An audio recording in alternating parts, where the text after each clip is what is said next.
Imagine conceding a free kick to the goalkeeper, not because he'd crossed the ball, not because he'd come up for a last-minute corner, but because he was the one taking it. For almost 20 years, José Luis Chilavert terrified defenders, embarrassed goalkeepers, and scored more goals than many professional strikers ever managed in a full career. The strangest part, none of it was an accident. To understand how a man built to stop goals became one of the most feared finishers of his generation, you have to go back to Vélez Sarsfield in the early 1990s and a manager named Carlos Bianchi, who saw something in Chilavert that every previous coach had either ignored or actively discouraged. Chilavert had already made his name as a goal-scoring shot-stopper back home in Paraguay, but it was Bianchi who gave him the platform and the discipline to turn it into a weapon. By some accounts, Chilavert was practicing as many as 123 kicks a week and roughly double that in penalties. Picture that training ground late in the evening.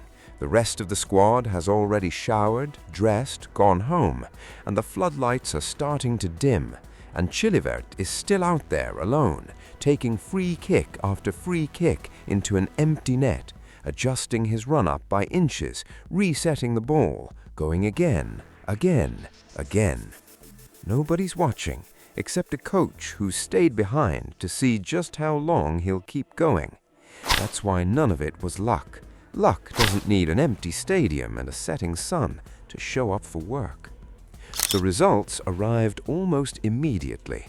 Vélez Sarsfield won the 1994 Copa Libertadores under Chilavert, then beat AC Milan to lift the Intercontinental Cup the same year, with their own goalkeeper doubling as one of their most reliable weapons from a dead ball. That same year, he became the first goalkeeper in the sport's history to score directly from a free kick, a distinction that alone would have made him a footnote worth remembering. Chilavert had bigger plans than a footnote. Then came the shot that convinced even his critics this wasn't normal. 2 years later, against River Plate, Chilavert stood over a free kick more than 50 yards from goal, deep inside his own half, in a position no goalkeeper in the history of the sport had ever seriously considered shooting from.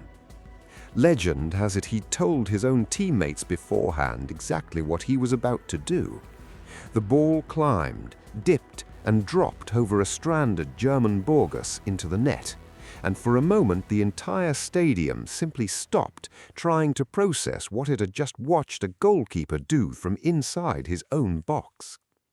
Whether the goal prediction is true or embellishment, the goal itself needs no exaggeration. Nobody scores from that distance by accident. By 1998, Chilavert wasn't just a club phenomenon anymore. He was Paraguay's captain, walking out at a World Cup, and he used the biggest stage in football to make the same point on an international level. At France '98, he became the first goalkeeper in World Cup history to attempt a direct free kick, forcing a genuine save out of Bulgaria's keeper from a position no goalkeeper before him had ever dared to occupy. He captained Paraguay through the group stage with 2 clean sheets, dragging them to the round of 16, where they were eliminated only by a golden goal from Laurent Blanc. He would return 4 years later at the 2002 World Cup, this time having scored 4 of his goals during Paraguay's qualifying campaign alone, a captain and a goal threat rolled into the same jersey. Then came the moment that put him in a category nobody has matched since. On the 28th of November 1999, Vélez Sarsfield faced their fiercest rivals, Ferro Carril-Oeste. Chilavert stepped up to take not 1, not 2, but 3 penalties across the 90 minutes and converted every single one, finishing the match with a hat-trick in a 6-1 win as a goalkeeper.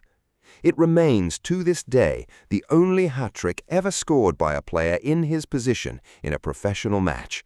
Not a special exhibition game, not a testimonial, a competitive league fixture with 3 points and local pride on the line, won in part by the man supposedly there to stop goals, not score them.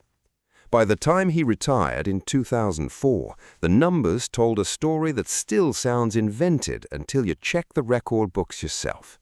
67 goals across club and international football, the second highest total ever recorded by a goalkeeper, behind only Brazil's Rogério Ceni, who needed a longer career and a different league entirely to eventually pass him. 8 goals for Paraguay, still the record for a national team goalkeeper.